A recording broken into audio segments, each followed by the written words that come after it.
Good morning, everyone. So, this is another recorded class that we're doing. We'll continue from where we left off last Saturday. So, we were going through the Securities and Exchange Commission in our last class, and we stopped. We went through all this. We went through how the SEC was established, for what mission was it established, and under what act it was established. We saw that first, and then we moved into why we need a SEC in our country or any given country or in a financial market. Why do you need a regulator overlooking the capital market? So those reasons are highlighted later. Then we moved into the commission itself. Who are the members who are inside this commission and how are they appointed? What do? They are the policy making arm of the SEC. They direct on how the SEC acts. Okay, and so who appoints them? On what basis is this appointment done? And on how long is this commission valid for? So when you get appointed as a member, you can run your office for 3 years, and after that your term finishes, but that doesn't mean or that doesn't stop you from getting reappointed as well. The members have the opportunity to get reappointed until there is a suspension or there is some issue on that appointment. They are allowed to reappoint as well. Then we saw the objectives of SEC. Now this is like the main or the heart of the lesson. Remember, there are only 4 objectives of the SEC, and this highlights why we need a SEC as well. Okay, so when you're studying the importance of SEC, you could definitely relate them to the objectives of SEC as well. And remember, there is only one fund that is highlighted in the objectives of the SEC, and that is the compensation fund. Then we move to the powers, duties, and functions. Even though there is a whole lot of list regarding the powers, duties, and function, I've highlighted the main 6 powers and duties and function for you. It's rather easy. If you're summarizing, SEC has a power, duty, and a function to grant a license and also to grant a certificate of registration. Who can they grant the license for? To a body corporate who wants to act as a stock exchange, to a person or a body corporate who wants to act as a broker or a dealer. Then again, they can grant a license to a company who wants to be a managing company to operate a unit trust. So who can they grant a certificate of registration? They can grant a certificate of registration to a market intermediary or to a company who wants to do the business of a market intermediary. Okay, so there itself you get about 4 powers, functions, and duties. And then we move on and say that SEC not only has the power to give the license and the certificate of registration, they also have the power, even though initially they give the license and the registration, they even have the powers to give general and the specific directions to these parties that we highlighted subsequently and from time to time. Okay, and not only the parties that we highlighted, SEC has control to direct on how the listed companies are performing. So even for the listed companies, SEC can issue general or specific directives. Now, what do you mean by general or specific directive? They could say, okay, this directive has to be complied by all listed companies. So that would be a general directive. What is a specific directive? They could highlight maybe a certain company and ask them to comply with the regulation, or they could highlight a group of companies, a set of listed entities. Let's say they fall into a type of a sector, they fall into a type of a board. So they, under that particular group, they could issue for that particular group a specific directive as well. That's up to the SEC. And following that, we saw several powers and duties as well for your knowledge purpose. And remember, in case they ask any cross questions, just be aware on how their scope gets expanded. Okay. And then we saw to whom SEC can grant a license in summary. So these are the 4 entities that they can grant license for. And if they are granting a certificate of registration, it has to be for these 5 entities: margin providers, underwriters, credit rating agencies, investment managers, and clearing house.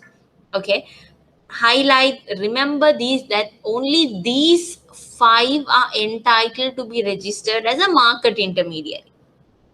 Okay, there is no trustee here, there is no custodian mentioned here. So that's a, don't just say, okay, these are 5 that I will anyway remember and list it out. No, remember the particular 5, these are the ones, and keep it in your mind. Okay, and then we saw the funds maintained by the SEC. So they have 3 funds. The cess fund, whose purpose is to support the SEC to develop the securities market and also to discharge the SEC's duties and functions and its powers. For that purpose, they have a cess fund. And this fund can be used for these 2 purposes I highlighted before. And also the funds can be used if they want to transfer some money to the compensation fund. How is this cess fund getting its money? Money for the cess fund comes from the SEC SEC fee that is collected per transaction. Now remember, this fee is collected per transaction, meaning for every purchase and for every sale that you do, this is charged. But something that you need to practically keep in your mind is, in our stock exchange, let's say there is a company called company AB. Okay, so in the morning, you buy this company's share. You buy 1 share of AB company. Okay, so when you purchase, when you effect that transaction, you are charged a cess fee. Okay, let's say within the same day, so you bought it at 11 o'clock, let's say when the market opens itself, and the market is closing at 2:30.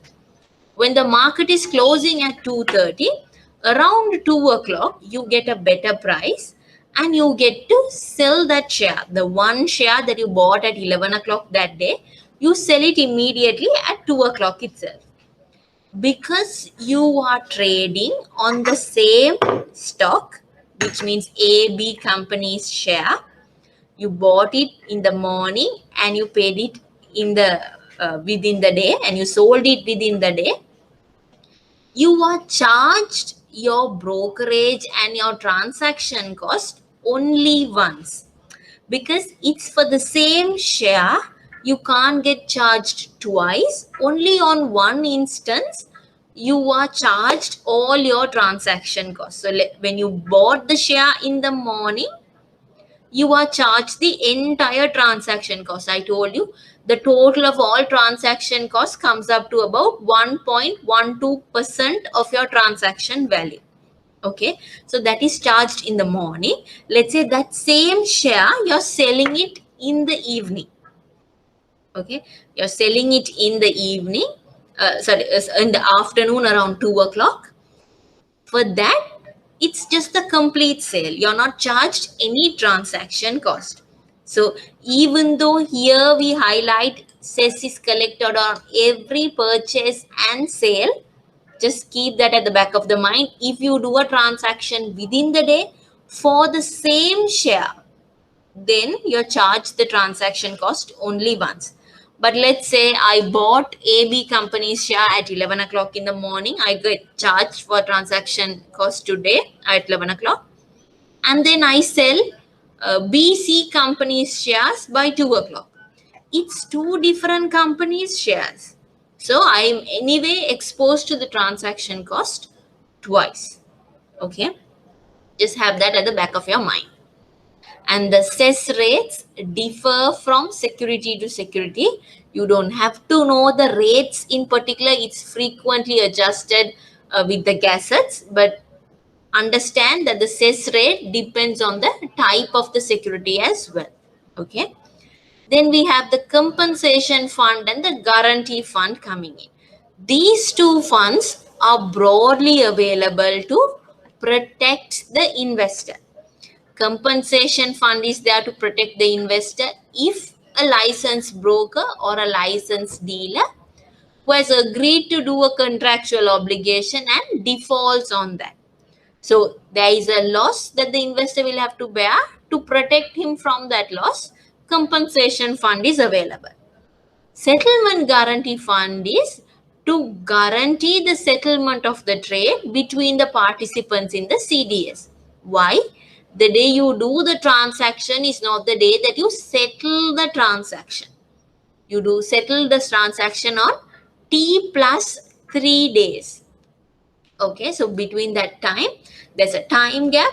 So for you to protect the interest, for investors' interest to be protected, there's a settlement guarantee fund available.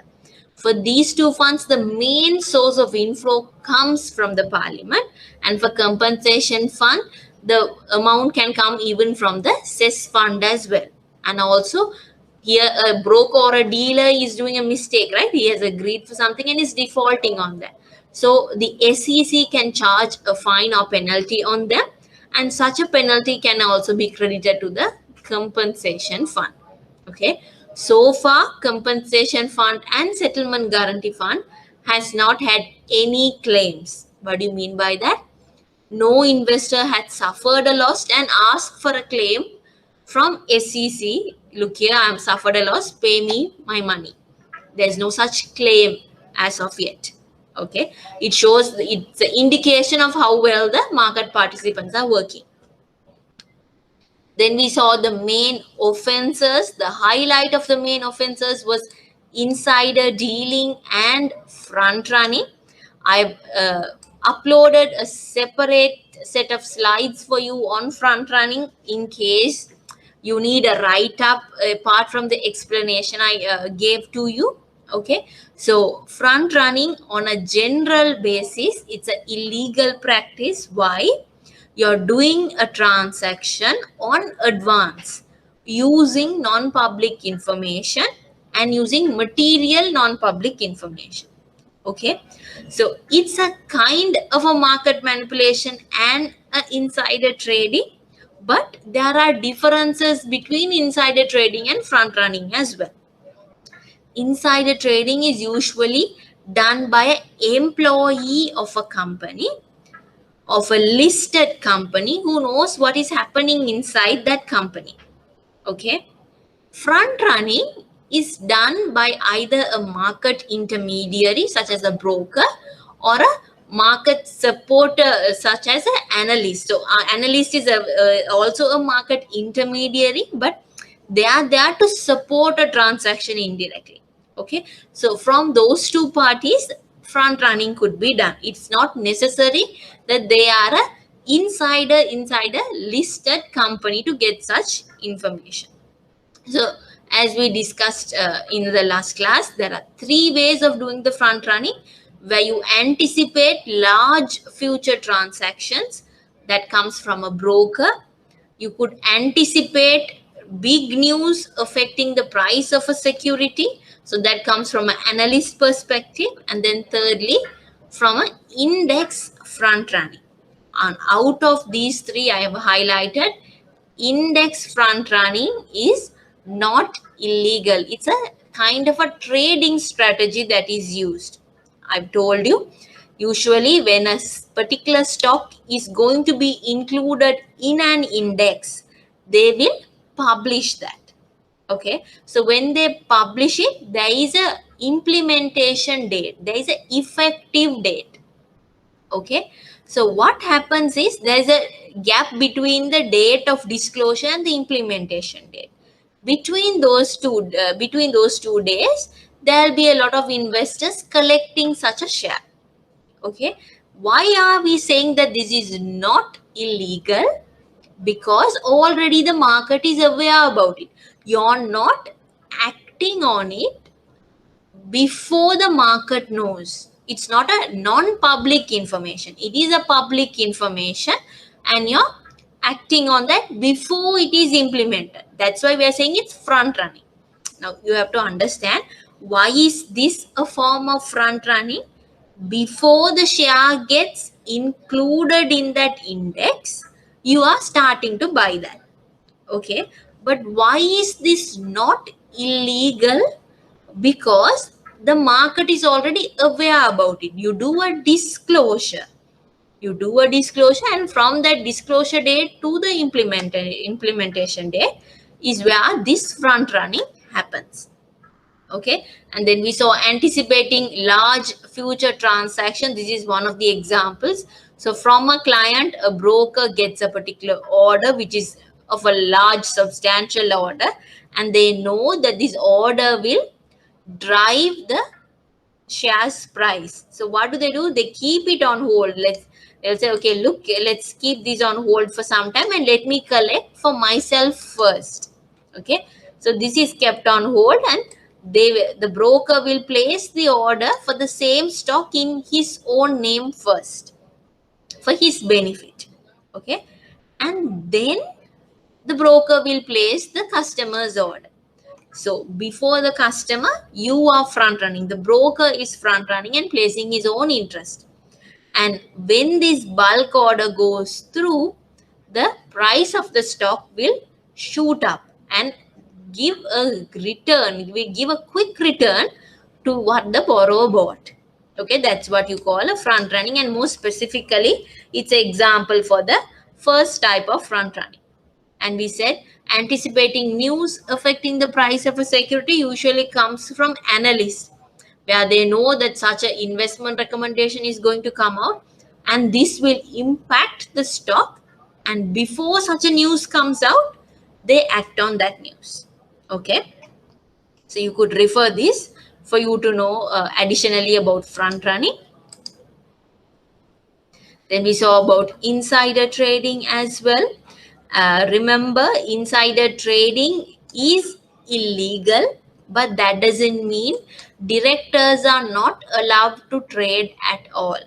Okay, they are allowed to trade, but when they are trading, they need to disclose the details of such a trade to the stock exchange within 5 market days. Let's say they did a transaction on Friday.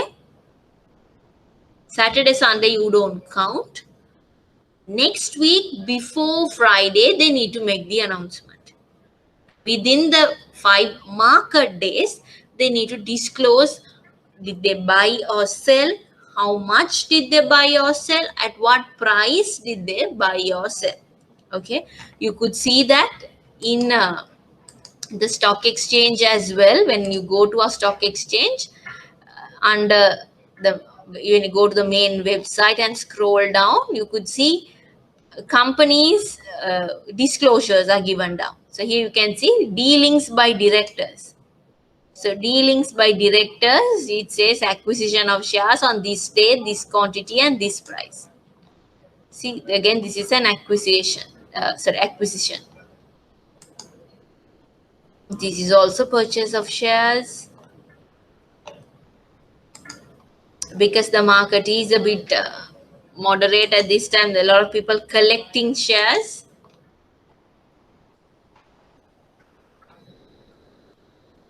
Yeah, if you go on checking, you should be able to find some sales as well. See, most of them are purchasers now because the prices are very low. Most of them are collecting at the moment. Okay, even for a sale, they need to make the similar announcement. Now we are going to move on to the ethical framework and best practices in professional conduct published by SEC. Now, SEC gave those directions and the guidelines that we saw earlier for all the listed entities. They have the power to do that. Okay. Now, this is a broader framework that the SEC has given, so that now there are so many market support services when you come to the equity market. You have brokers, you have dealers, you have research analysts, you have companies who structure deals for you. Okay, so rather than micromanaging them with specific rules, SEC has issued an ethical framework and a best practice in professional conduct code, so that broadly it covers all aspects. So anyone who is involved in investment analysis, making investment recommendation, taking investment actions, or engaging in any other investment related profession, they should follow the set of best practices highlight in this. Okay, and we are going to see what those are briefly. Act with integrity, competence, diligence, respect, and in an ethical manner with the public, client, and their employers. Broadly, they require this kind of a conduct in the market so that the market is not misled. Okay. Place the integrity of the investment profession and the interest of their client above their personal interest. Now here, this is a indirect way. Now, ethical framework tells you how to act. It's not a law say you can't act like this. It says, look here, this is what we expect from someone who does this job, who does this profession. So they want the person who does this job to have the integrity of the investment profession, interest of your clients above their own personal needs. There can be situation where the market is giving super profits and they might be wondering, why are we using our knowledge for someone else's benefit? Let's use it for our own benefit. Okay, and they could act as that. So to prevent such a scenario, they place a framework so that the practitioners or the investment professionals who are in this market act in a manner that clients' interests are placed and the investment profession's integrity is placed above their own interest. Okay. Use reasonable care and exercise independent professional judgment in the course of their professional activities. Now, this is important. Why? Because they are giving out an investment recommendation or they are doing a investment analysis based on your recommendation, based on your analysis. There can be thousands of people, thousands of clients who are waiting to invest millions or to take out millions. Okay, so when you're acting or when you're doing your job, you need to have reasonable care. Now, that's not only for investment profession related, even for auditors and accountants, they require that. Why? Your job role has a public accountability as well. Okay, therefore, you need to exercise reasonable care. What do you mean by reasonable care? It should show that you didn't act in a negligent manner. It was not an obvious negligence. Okay, so you need to act with reasonable care and exercise your independent meaning it should be not influenced by any other's opinions. You should decide on your own and it should be a professional judgment, not a personal judgment. Okay, so this is what they require during your professional activities. Practice in a professional and a ethical manner. Your practices shouldn't be biased. Okay, promote the integrity of the capital market. You're working in the capital market. Because there is a capital market, these people are doing their activities.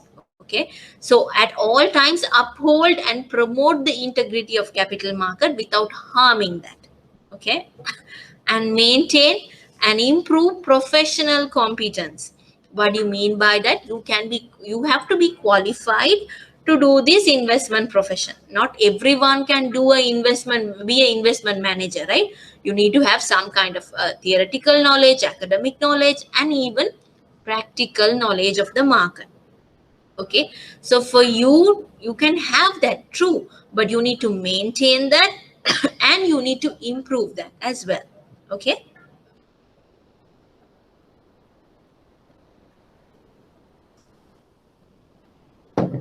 abide by the rules and regulatory framework relating to the capital market. There can be already issued rules and even subsequent rules at all times abide by the guidelines given. So these are the broader, uh, broader requirements or broader ways in which the individuals who are engaged in this investment profession should act. Okay. Now, in this, we are going to highlight certain key ethics that need to be complied. One is independence and objectivity. Okay. Now, independence and objectivity go hand in hand. Why am I saying that? If you are not independent, you cannot be objective with regarding to a matter. Let's say I am I am influenced by someone. Okay. If I let's say one of the students is performing very well, but there's another student who is a very good friend of mine. Okay. And I am more lenient towards them or towards that one person and trying to coach. Okay. I'm not acting independently. And because of that, my judgment is going to not going to be objective. I'm not going to see the fair performance and take a call. So independence influences objectivity as well. Okay. So in a capital market, that will create a worse consequence. If you are not independent, your opinions, your recommendations are not going to be objective. It's going to be influenced. Let's say a particular listed company is giving you perks. Let's say giving you hefty hampers for an analyst. Okay.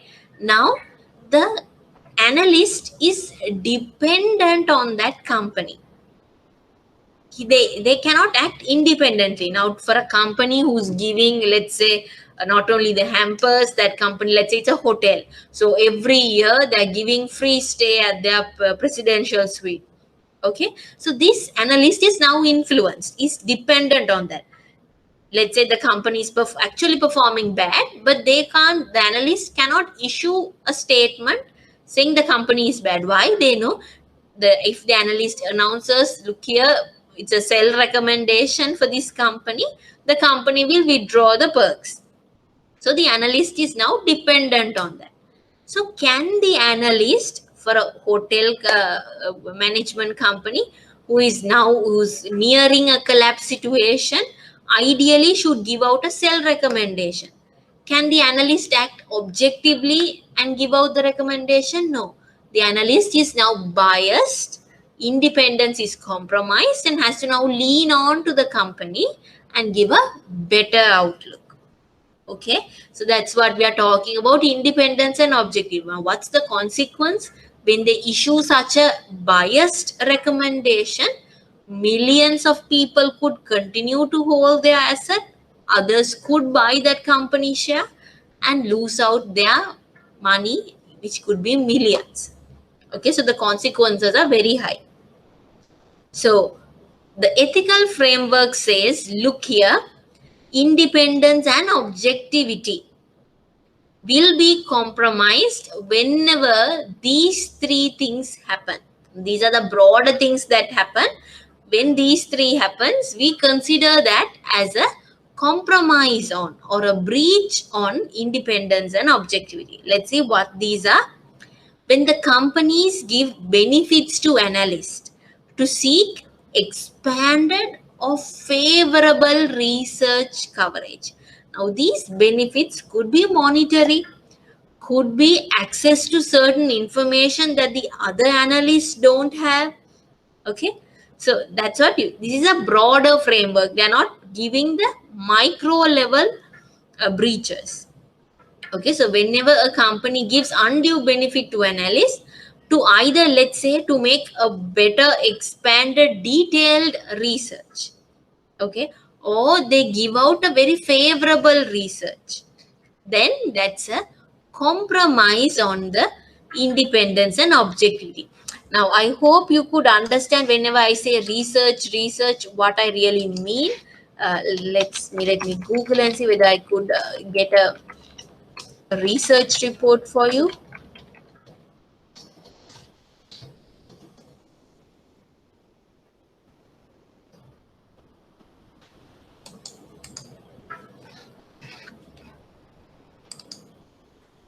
This is what I mean. Now, this was freely available on the net. If you could see, I just googled it out. It's a very old research report.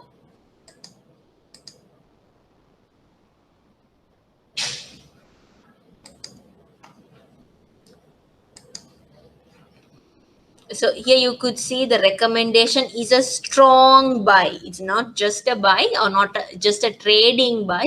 It's a strong buy that is given out. And these analysts, they present out why they give that. You can see the price volume charts, the reasoning that they have given, the share price past movements, who are the shareholders at the moment, on what basis are they saying, look here, it's a strong buy, please go ahead and buy? On what basis are they giving this recommendation?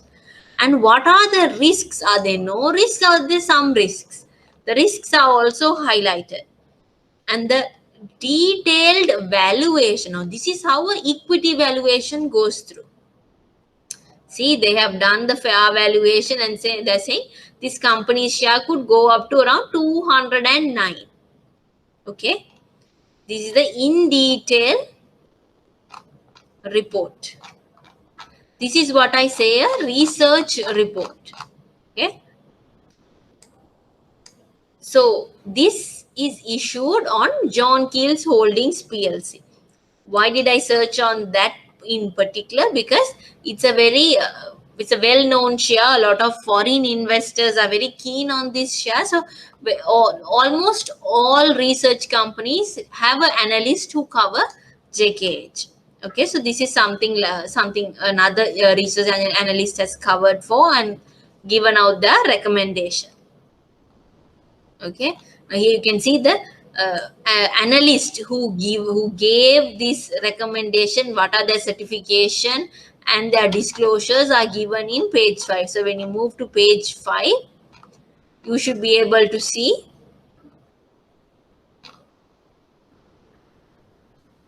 their qualifications and their disclosure requirements, whether they have any interest or not. Everything is disclosed here. Okay, issuers seeking additional promotion of IPO. Now, I told you on a IPO, you have managers who handle that issue. They do the prospectus, they advise the company, let's market your IPO in this way, let's do a press release and so on. Now, recently, what was the company which came in for an IPO?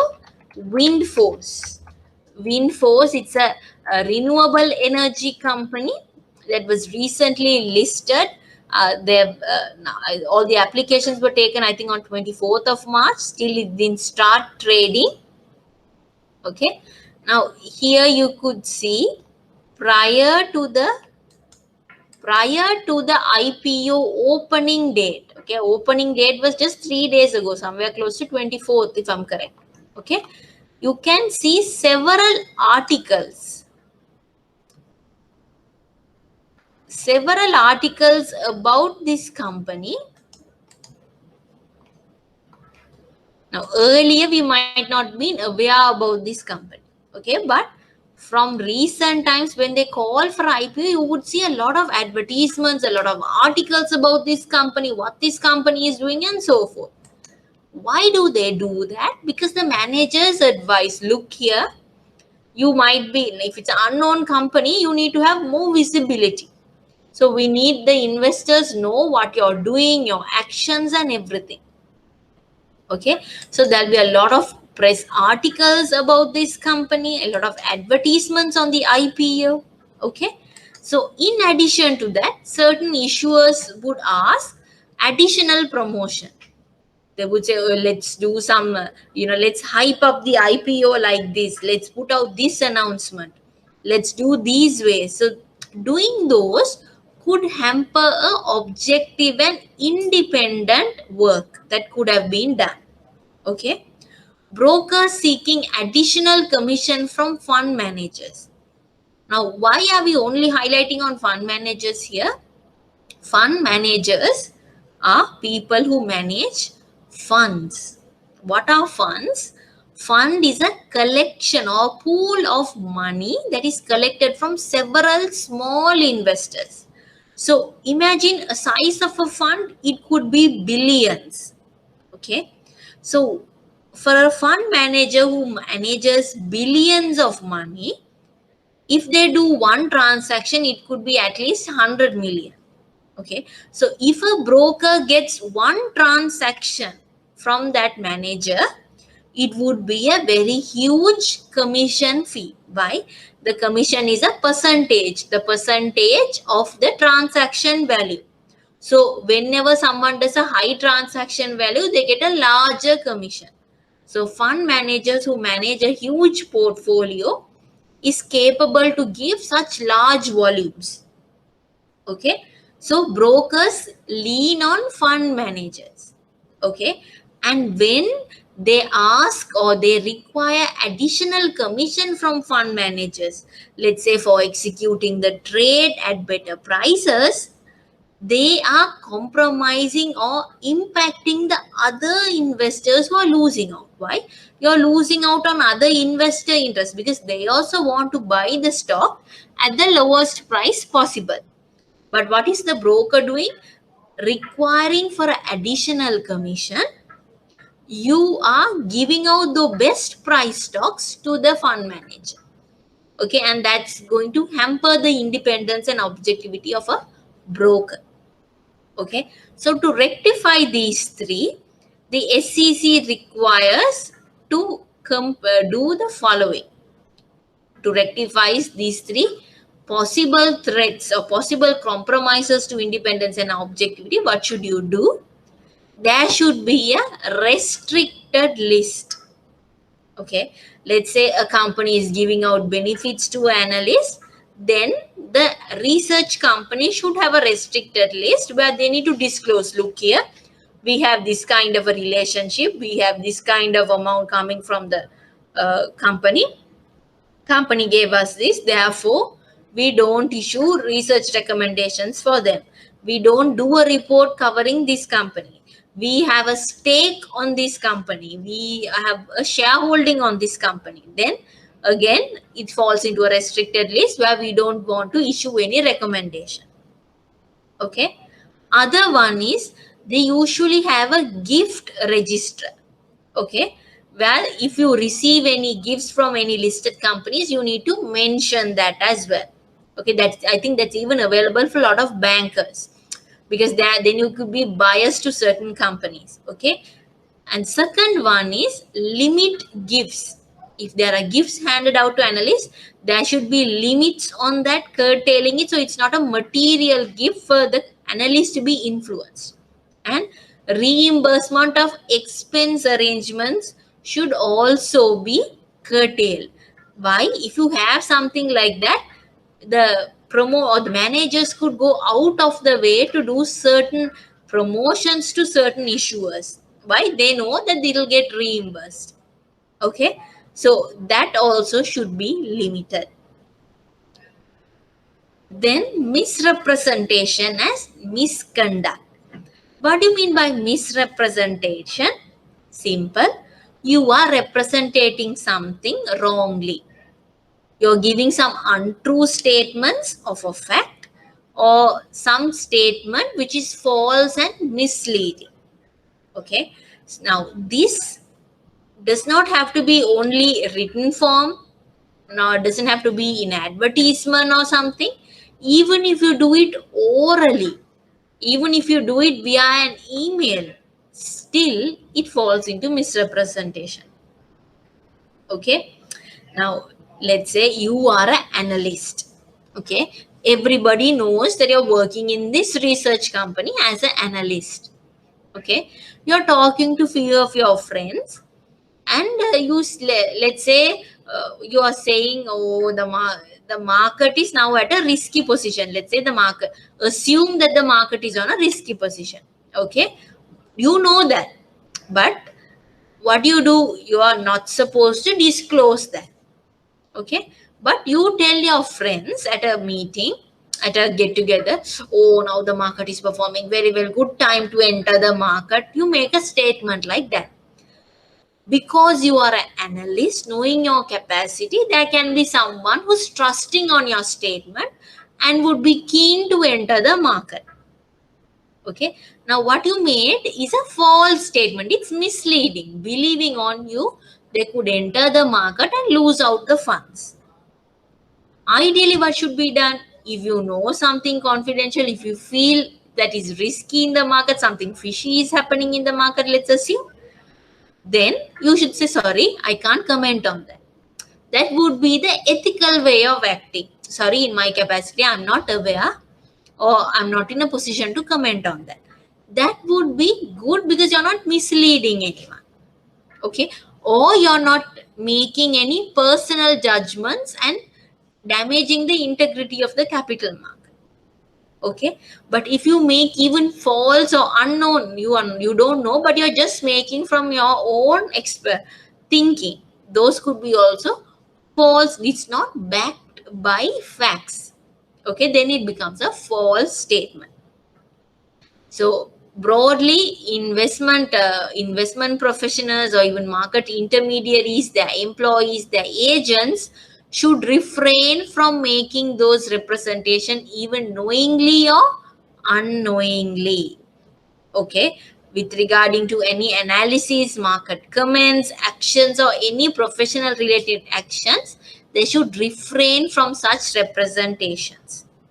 And another one is they should ensure when they advertise, always when they advertise, they need to, let's say, certain funds, especially when you have these money market funds, their performance are subject to changes. Okay, just because they had 8% last year, they might not be able to give 8% this year. It's a very floating rate.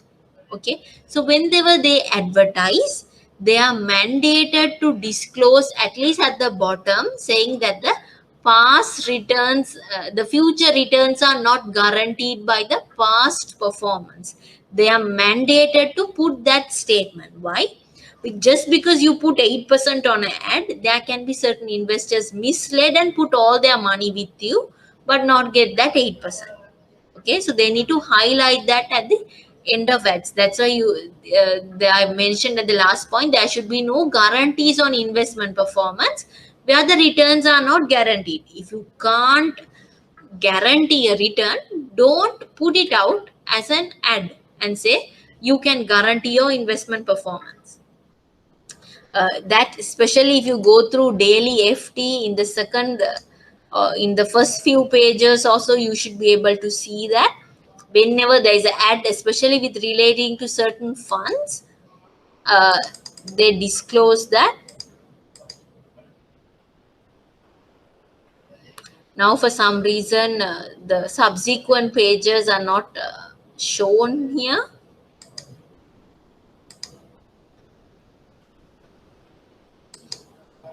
But in the daily FT page, usually on the front pages, you get the first capital announcements on a money market ads. That's one of the frequently seen ones. And especially at the bottom, they write that past performances don't warrant for the future performance as well.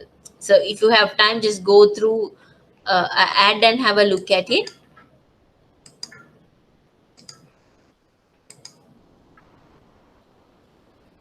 Because if you can't make that return, don't put it out. That's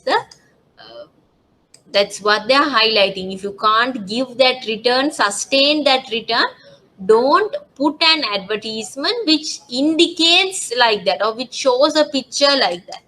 Okay, and I'm unable to get it. If I come across it in the subsequent classes, I'll show it to you. Misconduct means you're not acting in a professional manner. What do you mean by not acting in a professional manner? It can be you're being dishonest, you're lying, you're doing some fraudulent activities, you're doing certain actions which is impacting the market integrity and the professional reputation as well. That is called misconduct. Okay, now Misconduct doesn't have to be illegal. Okay, what is illegal? That means it's prohibited by law. You're not supposed to do that. No, it doesn't only cover that. We have an ethical framework, right? We have certain discipline. You don't act in this way. Ethics per se. So even as per the ethic, you don't conduct yourself properly. It becomes as a misconduct. Okay, that's what you mean by misconduct, and that's how it's different from misrepresentation. Now, with these slides, I have included the ethical framework and best practices in professional conduct material by the SCC itself. Have a look at it in detail. They have given examples. They have given how it could happen. So have a read on it and get a good understanding. Okay. So with that, we are done with SEC.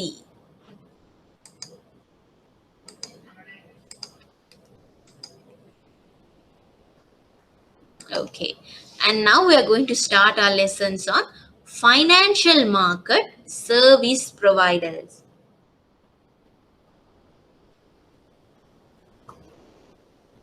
Now, why am I doing this right after SEC is because remember we went through about market intermediaries registered with SEC. There were 5 of them.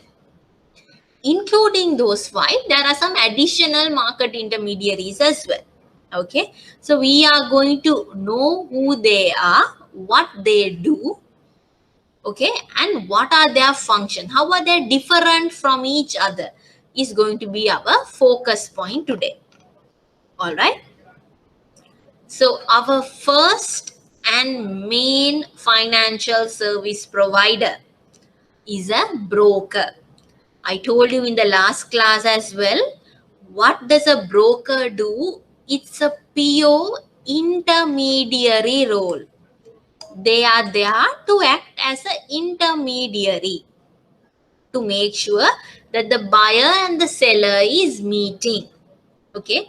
Apart from that, in a financial market perspective, now broker, when you think about a real estate even, they are there to match a buyer and a seller. Okay. And apart from that they do something else. They give out market information.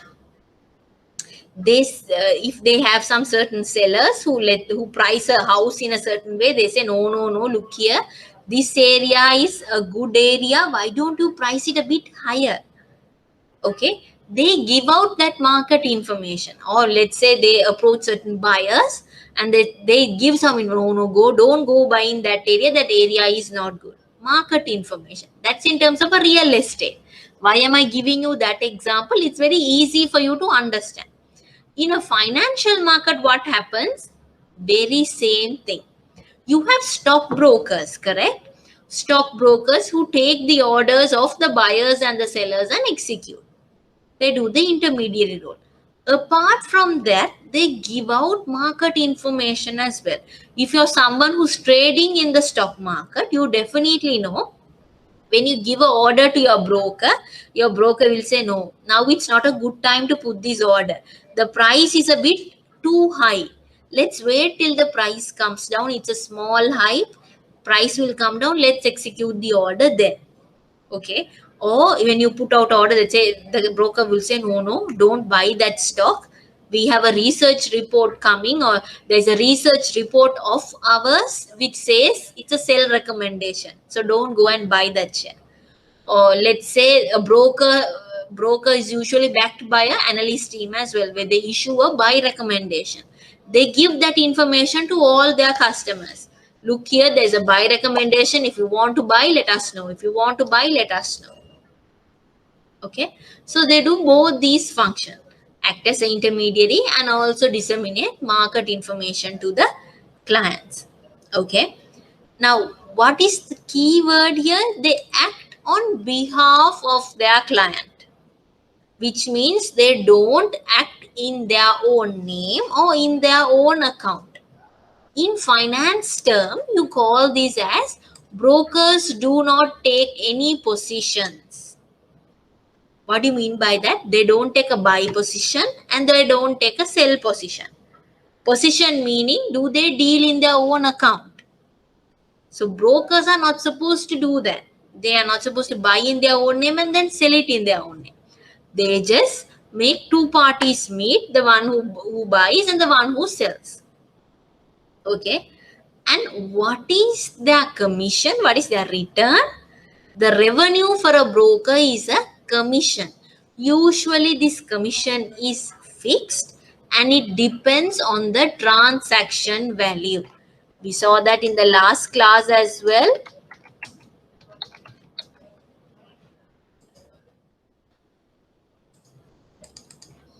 Here you can see the brokerage fee is fixed. And this depends on the transaction. 0.64% of 1 million is different from 0.64 of 1 billion. Okay, so depending on the transaction value, the brokerage fee in terms of the amount varies, but the percentage is fixed. Okay. What are the main functions of a broker? Now, this is important. Why do we need a broker in our markets?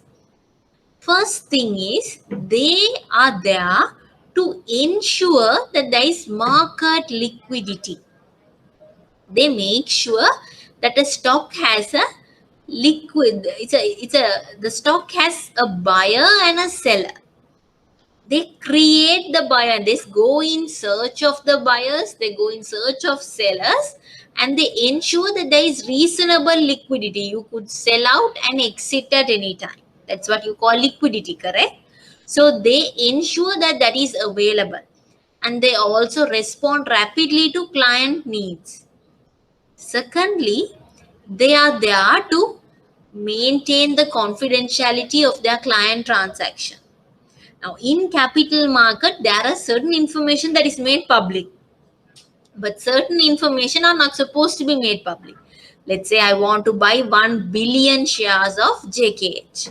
I tell that to my broker. We haven't still done the deal. Okay. They need to maintain it in a confidential manner, approach certain sellers on an individual basis and get it done. Okay. Secondly, to reduce transaction cost. If you don't have brokers, the buyers and the sellers themselves have to go in search of the counterpart. Okay. So when you have a broker, it's easy. The cost is only the brokerage cost. Now it won't be higher than that. Okay. And increase volumes by matching buyers and sellers. They ensure that the volume traded is high by continuously matching the buyers and sellers interest. All right. Now we go to dealers.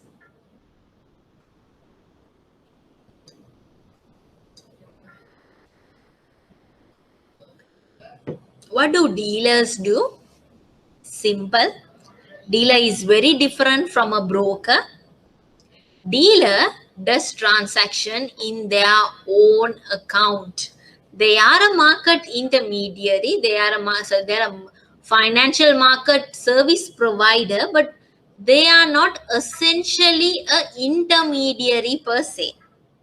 They do transaction on their own name and they sell in their own name. They buy and sell in their own name. Okay. Now, for dealers, you also call them market creators. Why do you call market creators or market makers? You call dealers by such names. Why? Because dealers can create a market.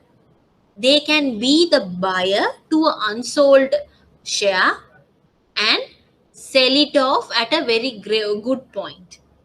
They create that market. If you have a buyer and seller only, there is a market, correct? So they act as a buyer and they act as a seller and create that market for you. Think about the real estate market again. Let's say there is a property which is unsold at all. Okay. So dealers could come forward and buy that land, do adjustments to that land, and sell it off. So now they have created a market. Okay, they take both positions. So what is the revenue for a dealer? Is it a commission? No, they're buying in their own name. So if you put your own money and buy something, and if you sell something, what is your profit? The difference between the buying and the selling price, or the bid offer spread, becomes the dealer's profit margin. Now to a broker, it was just the fee, and it purely depends on the transaction value. Now this depends on the broker's thinking or the market situation. The spread between the buying and the selling price decides the dealer's profit. Okay, so dealer is more like a principal, not an agent. Broker is more of an agent. There is a seller. For the seller, they are finding the buyers. But for dealer, they are the seller and they are the buyers. Best example is primary dealers. Now we saw that in our classes as well. From central bank, the primary dealers buy the treasury bills or treasury bonds, and then they subsequently sell in the secondary market. The primary dealers buy in their own account and sell to the secondary market. So they are essentially a dealer. Okay. Exchanges. What are exchanges? These are marketplaces where securities, commodities, derivatives, or any other financial instrument is traded. Simply, it's a platform connecting the buyer and the seller. Okay, what is its objective for exchange? They need to ensure that the trading happens properly without any disruption, and the market information is given out efficiently, quickly. Okay, so what are the main functions of an exchange? The very main function is they need to facilitate trading of financial security. Okay, there can't be an exchange where there is no trading done. So that's one of their main functions. Secondly, you have a exchange. Why? So that the buyer and the seller could easily meet. It's one platform to do your transaction. So it reduces your transaction costs. Okay. Thirdly, facilitating liquidity by creating a platform for both supply and demand to connect. Not only reducing cost by creating one platform for the trading, there is liquidity in the market by any market related person who wants to buy or sell has to come to that platform. So there is liquidity created. Guarantee settlements by acting as central counterparty. Now, exchange is the counterparty that you act with. I told that you last in our previous lessons as well. The buyer and the seller transact not with each other directly. They transact with the exchange. Okay. Exchange is the counterparty that they deal with. And due to this, the counterparty risk is mitigated. Because when you put an order also for a share, I told you, in a buy order and a sell order, the amount is already on hold. Let's say I want to sell a share and you want to buy that share. Okay. When I'm selling it and you put an order in, when you put that order, cash from your account is on hold. The exchange puts a hold on that. You can't use that amount. Why? Now you have put an order, meaning you have to reserve that order. If not, you might breach it. Okay, so when I put my sell order, it will get matched and my settlement for the sale is guaranteed. Okay, ensuring the interchangeability as well as identical structuring of a particular category of security. If you have an exchange, it's not a over the counter market, our very basics, it's an exchange market. So there is no customization, it's standardization. So it's easy to transact an identical structuring. No other person doesn't get something different. Okay. Ensuring greatest possible transparency for investors. I think I've showed you the screenshot of the share stock trading platform as well. You know the trades that are happening at what price, at what quantity, you know those. So the maximum possible transparency is given to investors, providing information on prices and volumes. That's also given. Providing trade related services such as clearing. Exchange usually has a clearing house with them as well, which offers the post trade services. Okay. Finally, provide a secure and efficient marketplace to trade different financial instruments. They need to ensure that the exchange is secure enough to do it properly and efficient enough to do it quickly as well. Okay. Custodian. Who is a custodian? Custodian is an entity who is discharged with the duty to safeguard or have custody of some assets. Just like what the name says, you have the custody over something. You hold something with you. That's what you call a custodian. Okay. So simply they maintain and hold assets for their customers. Apart from that, they also oversee buying, selling, and maintenance of investments. Now, remember the key term is oversee. They don't go to the nitty gritty and saying, why did you buy that? Why did you sell that? No. They just monitor. They have bought that. Did we get that share in our portfolio? That investor has sold that. Did we remove it from our portfolio?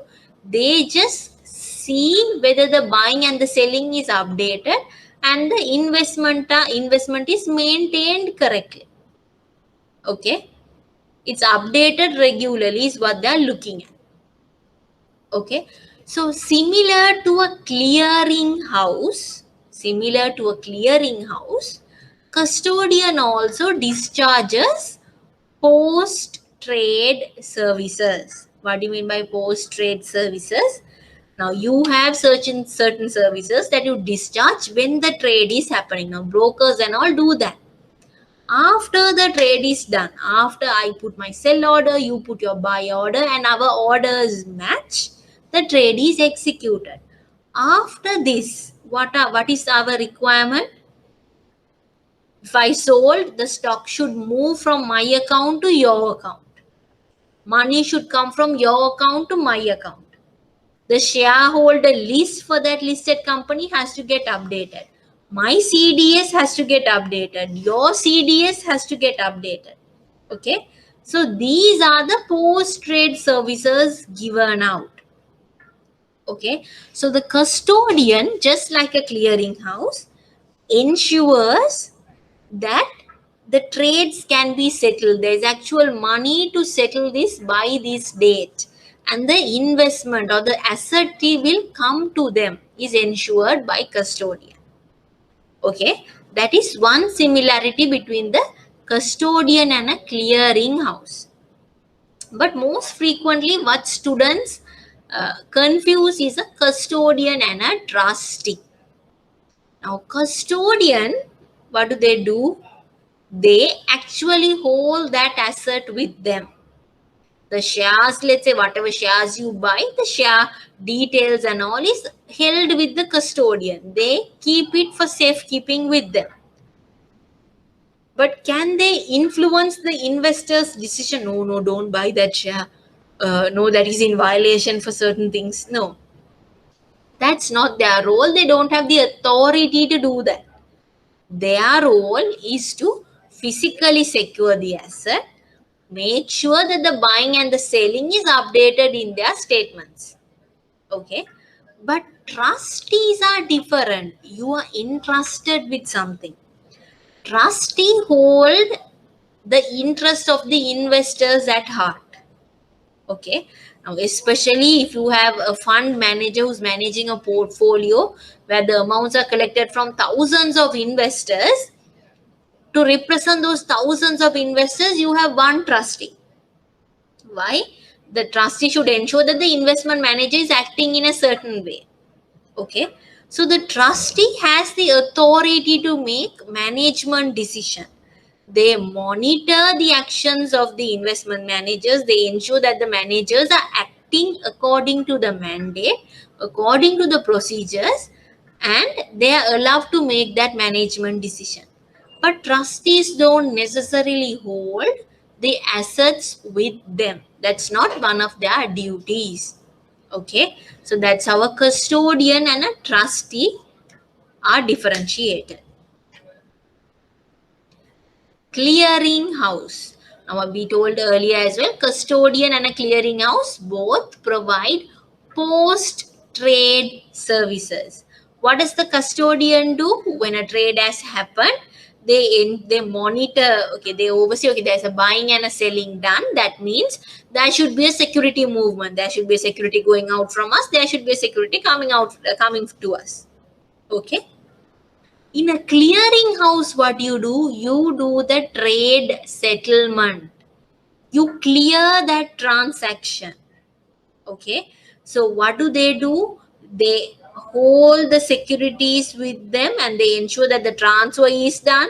For the security, they ensure that the transfer for the money is done, and they are responsible to clear the trade, to settle the trade in full. Okay, now that is where a clearing house and a custodian differ. Though both of them give a post trade service, the nature of the service is different. Custodian, what do? They have custody over the customer's asset. Okay, but clearing house, their service is to guarantee the settlement. Okay, so that's how a clearing house and a custodian are different from each other. Margin providers. We saw that when we discussed SEC as well. Who are margin providers? They are an entity that is in the business of giving out credit to investors to buy securities.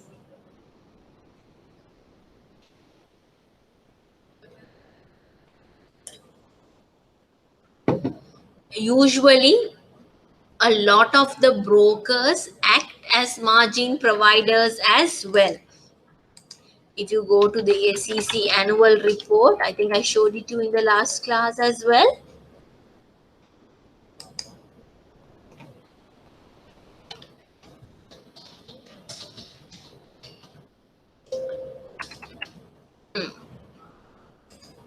In the annual report of SEC, they give out the complete list of who they have given licenses for, who they have given the registrations for. Okay, so you have licensed stockbrokers, stock dealers, licensed managing companies. Now here you could see investment manager and margin providers. A lot of the margin providers act as a broker as well. You could match it and see. Okay, why? When you be a broker to someone else, sometimes your buyers would want some credit to buy more. Okay, so they could act as a margin provider as well. Use a margin provider is there so that their service will support in margin trading. What is margin trading? The investor pledges their security which they already have or they are going to buy with the license, with the register. Here it has to be registered with the registered margin provider and obtain credit against the market value of the pledged shares. And using that money, they could buy additional securities through the licensed stock broker. This has to be the registered margin provider. Just correct it. Okay. And that is what a margin provider is. Investment manager. Now, investment manager, I have highlighted them earlier as well. What is their role? Their role is to manage a portfolio. They pool funds from several people and they create a fund. Okay. That fund is managed by one person called the investment manager. Investment manager decides how much to invest, what exposure to have, what shares to invest, whether they need to buy now or sell. All those decisions are taken by the investment manager. And sometimes they could give certain advisors as well to their customers. Depending on how the market works, he could give some advice to their customers, say best time to put more money to the funds. No, sometimes why don't you put some in your FDs as well as a fixed income. Those kind of advisors are also given by investment managers. Okay. Now investment managers doesn't include license managing company of a unit trust. Okay, they are not an investment manager. They are a managing company. Okay, they are a company who has that unit trust with them. Example is here you have license managing companies. Let's say Ceylon Asset Management Company Limited. Here they will have let's say two to three investment managers who overlook these funds. So the investment manager is different from the managing company. Okay. Investment managers manage the acquisition, the sale, the investment of securities and other financial instruments. That is their role. Okay. And what is their motive? To increase the fund value, increase the profitability to the fund, so their investors will get a larger profit. What is the income for an investment manager? That is the fee or commission. Now, if you are being an investment manager as a loan, then the entire fee becomes your return. But if you are working under a company, under a managing company, yes, the actions of the investment manager will earn a fee to the company. Ideally, the investment manager will get a salary. Okay, sometimes usually their salary is in addition to a commission as well, because they are due to their performance is what the fund works, right? So you have the monthly fixed salary and a commission as well. Okay, the difference between an investment manager and a custodian is very, very simple. Custodian is entrusted with the work to have custody or safeguard the investors' assets, can be property or any other financial asset that they need to have in under them and protect. Okay, but investment managers, they oversee the entire portfolio. They decide, they make the investment decision. Okay, and custodians are there to do like the support service post trade. They do the documentation, the updation of the personal account and the CDS. Investment managers are doing the live trading. They are focused on building the investment portfolio and improving the portfolio. Okay, underwriters, again, one of the most discussed financial market service providers. Underwriters are there to give some kind of a protection to a company which is coming for a public issue. Okay, if the company is coming to a public issue and they feel that their issue might not be publicly accepted, might not be fully subscribed, then they take the service of an underwriter. What does the underwriter do? Underwriter gives a guarantee to purchase the unsubscribed securities. That is the guarantee that they give. Unsubscribed securities are bought by the underwriter and give that assurance of full subscription to the company. To give that guarantee, they charge a commission. That commission is their return. Okay. What do they do? Now, let's say in a practical situation, entire 100% of that issue is not subscribed. Part of that is unsubscribed. then the underwriter has already charged a fee when they give that assurance itself, when they give the guarantee itself. Okay, let's say 1 million is collected as a fee. Now there is some kind of shares left over. They need to buy that share from their own funds. Okay, and then they will slowly sell it in the market subsequently. Okay, underwriters include any person who purchases such a issue from a company specifically with a view of offering the securities to the public subsequently. Why am I mentioning that? Underwriters have a different thinking. Their motive is to give those guarantees and collect the fee. Okay, they don't want to hold the asset and have a capital gain and everything. Their motive is to buy unsubscribed shares and subsequently sell it in the market and get a fee from that company. Okay. Credit bureaus.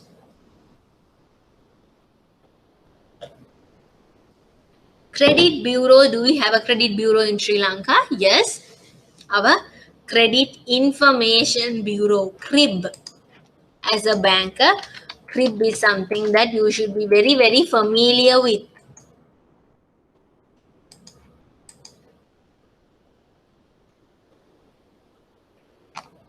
So under this, when you log into the CRIB, you could get an online report on the borrow. It can be an individual or even a company.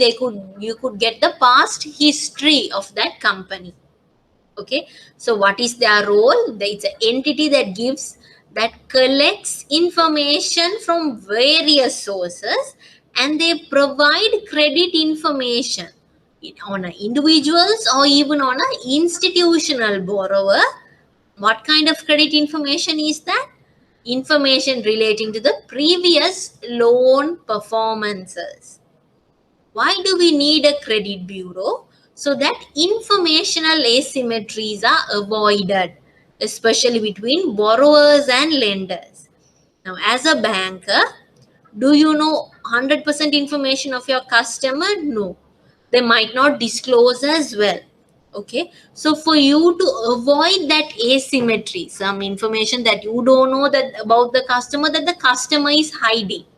Okay, so for you to know that, you approach the credit bureau. There you get the past loan performance. You can see the integrity of your potential borrower, character of your potential borrower as well.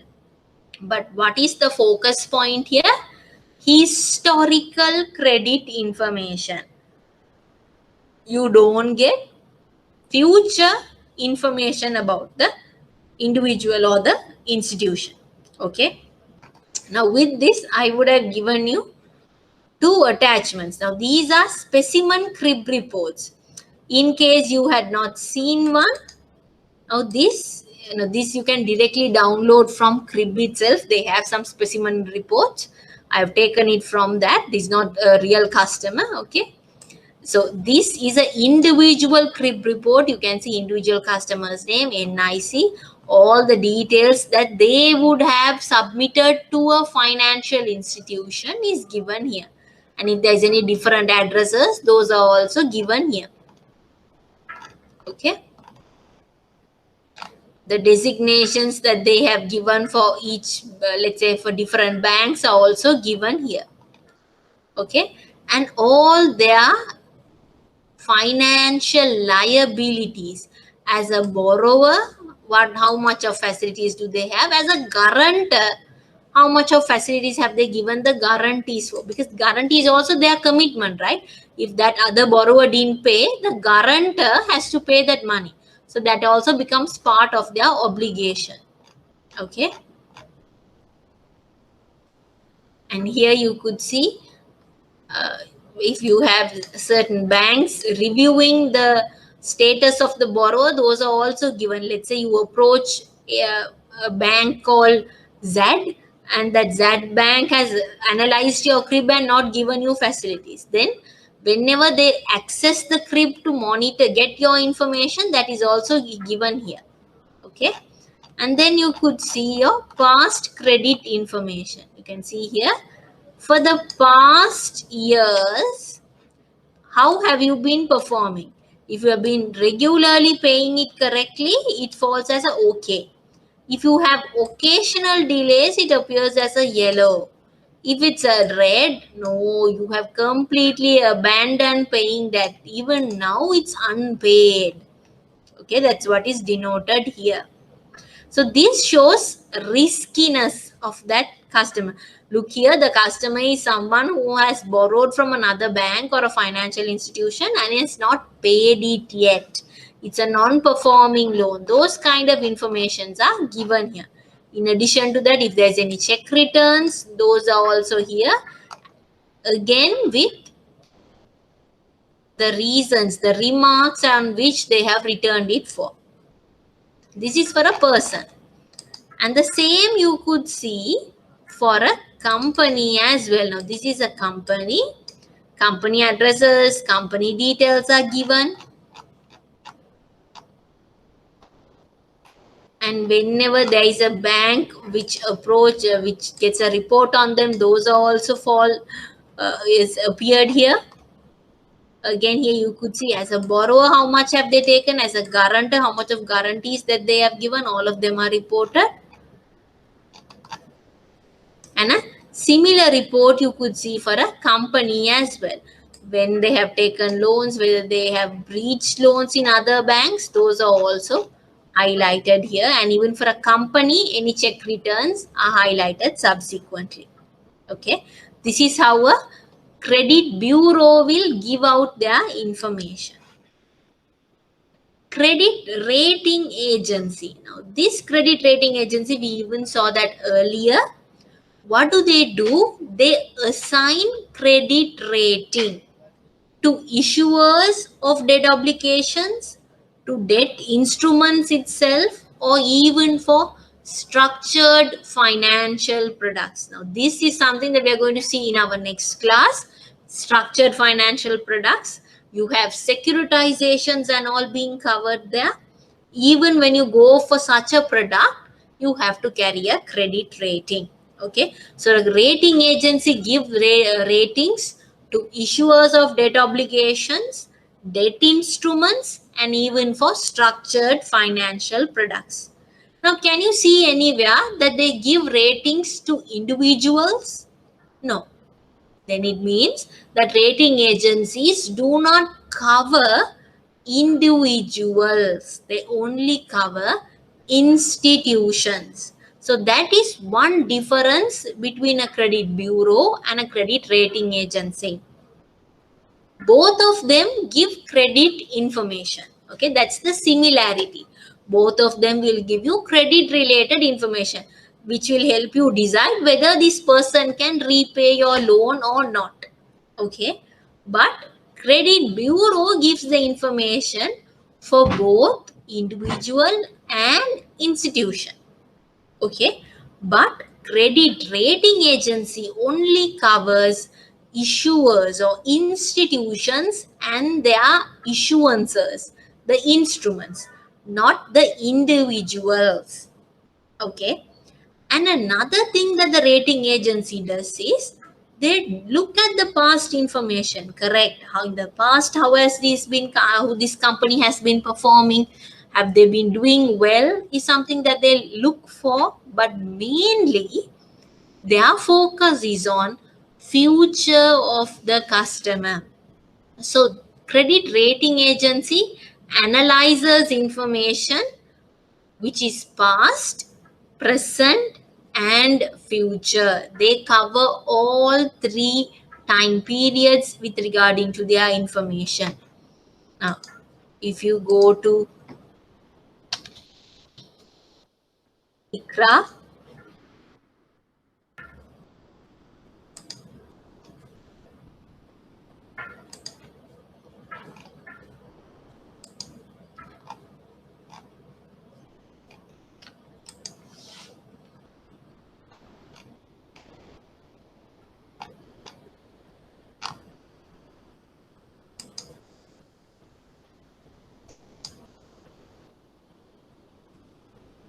this is the rating report. Here you could see There is one given to the issuer of those instruments. Okay. Then for their instruments, for their debt products, commercial papers, debentures, they are all rated. If they do a securitization, that will also be rated. Okay. And the rating is backed by a certain rationale. Okay. They have taken it into the take past, present, and future information. Okay, you could see developing implication in view of expected divestment of certain company. It didn't happen, but it's going to happen. Even considering that, they have given out their rating. Okay, they cover all three information: what was about this company, what is happening right now, and what could happen in the future, the possible future challenges and the possible future drivers. Okay, that's how a credit rating agency is different from a credit bureau. What are the functions or the duties of a rating agency? They are a information intermediary. Both of them give you information. Okay.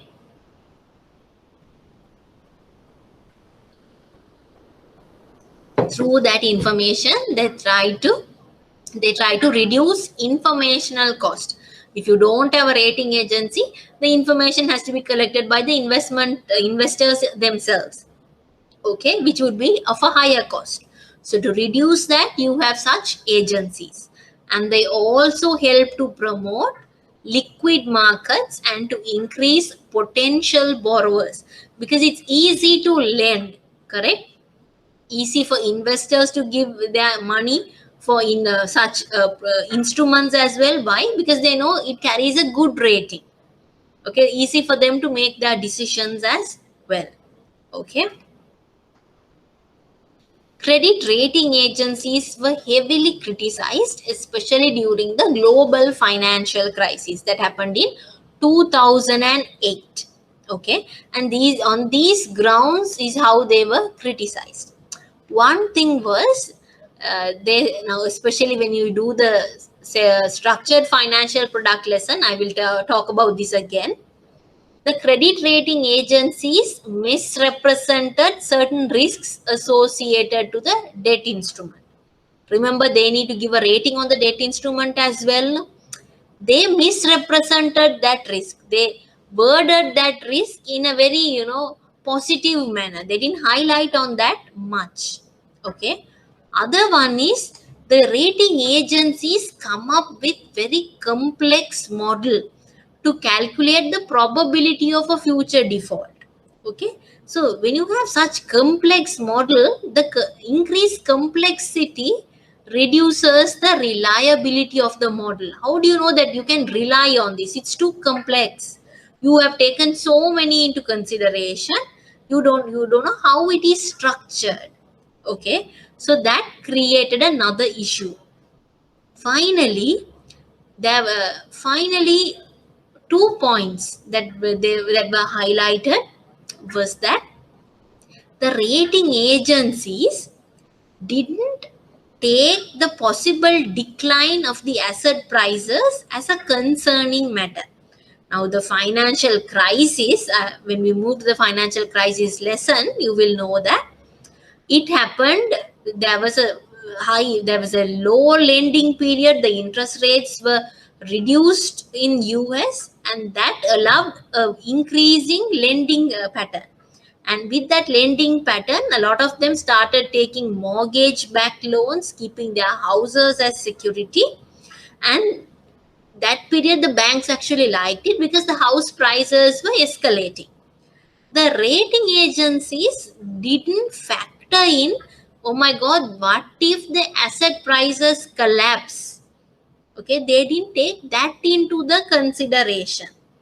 That was another criticism placed on them. Finally, what was the criticism leveled on a rating agency is that, look here, you are giving credit information, correct, but a credit bureau is owned by the banks.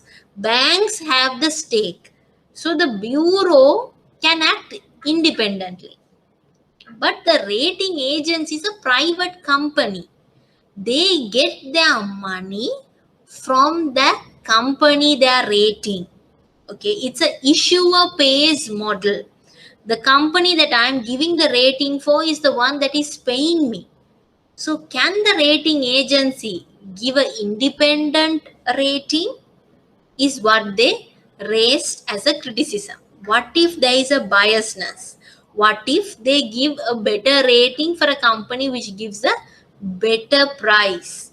Okay, so that issuer pays model, it was also criticized when it comes to the credit rating agencies. Finally, you have information providers who are also financial market service providers. Now, what kind of service do they provide? They disseminate information about the economy, about politics, about financial markets to the investors and the general public. Okay, and this will help investors, companies and the general public to know what's happening, to make better informed decisions. Okay, and when you have these information providers, the information efficiency in the market increases. What do you mean by information efficiency? How quickly relevant information is given out in the market is called informational efficiency. Okay, so when you have a lot of information providers, there is a possibility that correct information will get quickly released to a lot of investors. But just because you have an information provider, it doesn't mean the market can operate with 100% information efficiency. When you have information providers, it will help to be a better efficient market with regarding to information. Yes, but doesn't mean you are 100% informationally efficient. Why am I saying that? Because certain information providers will give their information to all their customers without any restrictions. Now, for example, if you go in our local context, who are the informational providers? I've told it you in the beginning of our lecture series itself. For you to know your market details, this is how you need to study on. You have Lanka Business Online. You have Economy Next. These are sites which gives out information about business, about the economy, about politics. Now, if you go for Lanka Business Online, economy related information, you can see money, companies, bill and boards, commodities, forex. On all titles, you have information. Then you have industry specific information. If you have any industry in mind, you could go to that industry and collect information. Certain opinion based information on politics, anything related to the other factors, all of these are given. Similarly, even in Economy Next, see here, these are all the sections. Economy related, politics related, world news, culture related, specific sectors, finance, logistics, energy, tech, market related, certain businesses, all of these are given. Now, all of these are for free. Okay, I can access, you can access, anybody can access these two. Okay, so let's say you have informational providers who are 100% free. Yes, then the market can be informationally efficient. Why? The information I get, you are also capable to get the same thing. But practically that doesn't happen. Not all informational providers are 100% free. Example, go to the international information providers. You have Financial Times.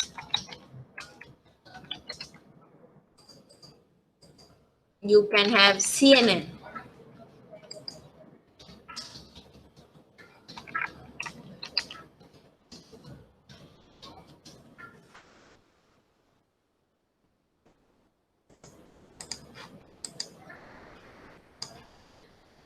Now, CNN and all has most of their information publicly available. Certain articles you need to have a subscription. Okay. If you take Financial Times, it has to be on subscription. Now, for example, let's say I want to read about the Suez Canal incident.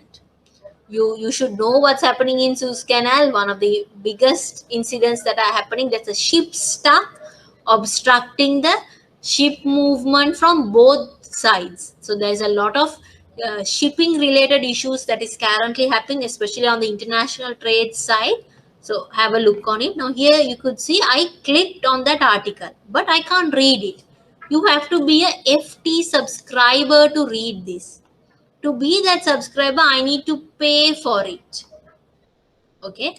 Similarly, on certain articles of Bloomberg as well, for me to further read, I need to make a payment.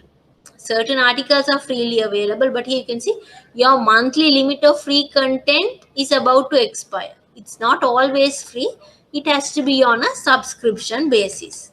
Okay. So when you have such information providers, you cannot say that it will lead to efficient markets. Why? Because only a handful of people will get these information and will get them quickly before you. Okay. You might get it late. Does that mean you're being informationally efficient? No.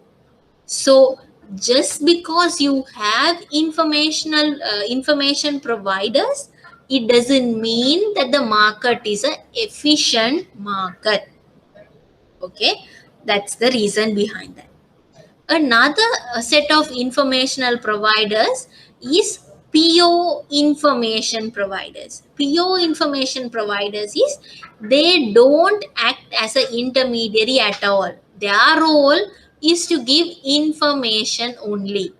Now, for example, you have Economy Next that we saw.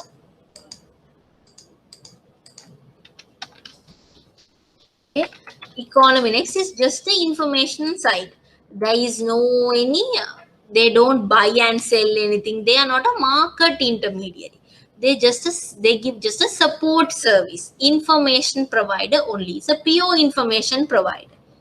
Okay, so they don't act as an intermediary and they don't give out any buyer seller information, only the news. Okay, but you have certain informational providers who act as an intermediary as well. Who are those? The very first intermediary that we saw, broker. Broker does an intermediary role and they also disseminate market information. I told you before, they give out information saying, okay, look here, this share is picking up, this is going to happen to the industry, this issue is coming up. Okay, the information is provided. They are not only an information provider, they are a market intermediary as well. Similar to that, if you take Bloomberg and Reuters, they give out information, correct? And they also act as a market intermediary. So you would be wondering, are they brokers? No. They act as an intermediary by giving a trading platform. If you go to your bank, if you talk to someone who's working in your bank treasury department, you will know the communication channels are done through Bloomberg and Reuters. They provide that trading platform. Let's see a small videos that you could have a look at it. Now in your treasury, you will definitely have this terminal called the Bloomberg terminal. Gives you access to information and trading related platform to do your trades quickly. Let's listen to that. A big idea can change everything. Like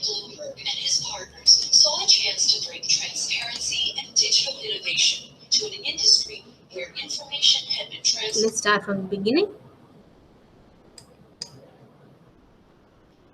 A big idea can change everything. Mike Bloomberg and his partners saw a chance to bring transparency and digital innovation to an industry where information had been transmitted slowly and inefficiently. They built the Bloomberg Terminal, a single platform to give investors real-time access to the same financial information simultaneously. Today, this ever-evolving system continues to give our clients what they need to make critical, transparent, and informed investment decisions while reducing risk.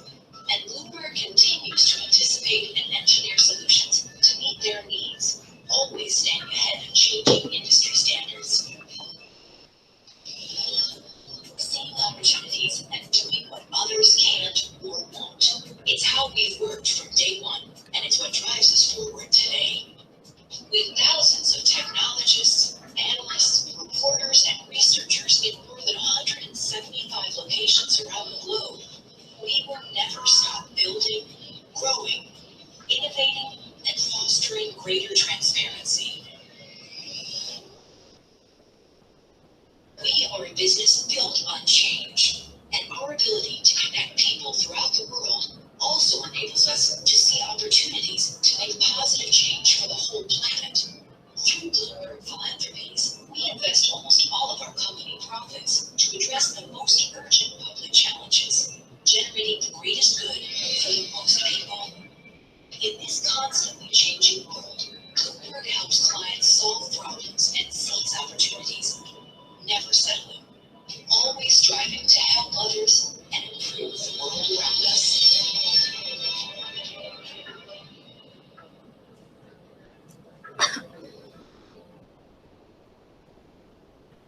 So there you saw what a Bloomberg terminal does. Yes, they give out information simultaneously to all of their customers, but for that, you have to be one of their customers. Not everyone can afford it.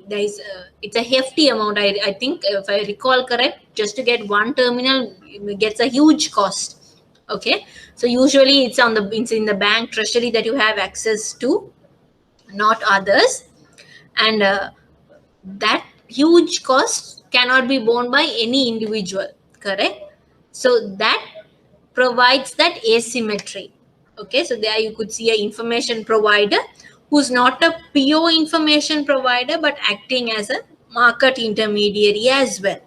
Now, what is the difference between information provider who acts as a market intermediary and a pure information provider is that one is pure information provider only provides market information. There is no any they don't act as a market intermediary, but the other one, they act as an information provider and as a market intermediary.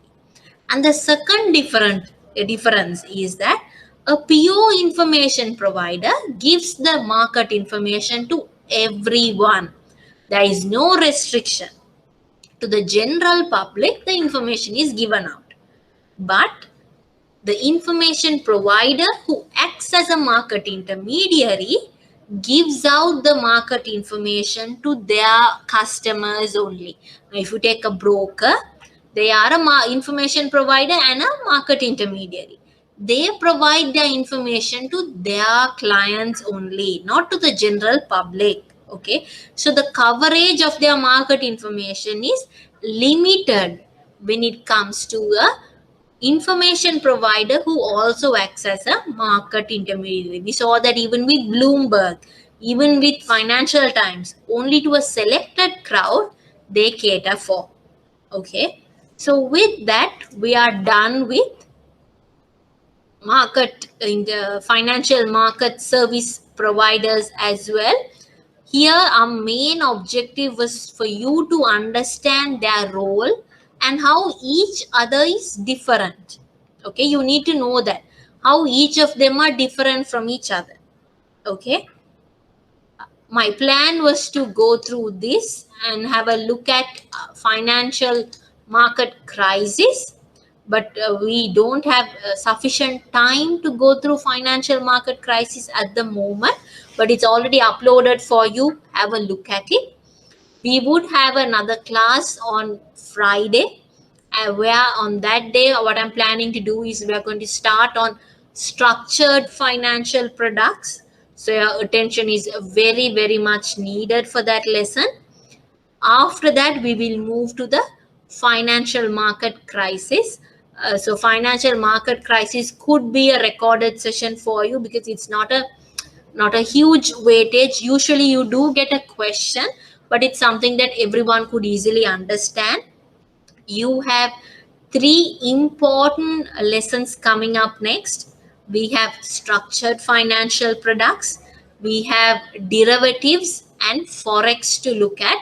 These three are a high weightage topic, so there should be a lot of concentration when we are talking about that. So your participation in those classes are important. So we'll meet again on Friday and discuss on structured financial products. Okay. Thank you so much for listening in. We'll meet again next week.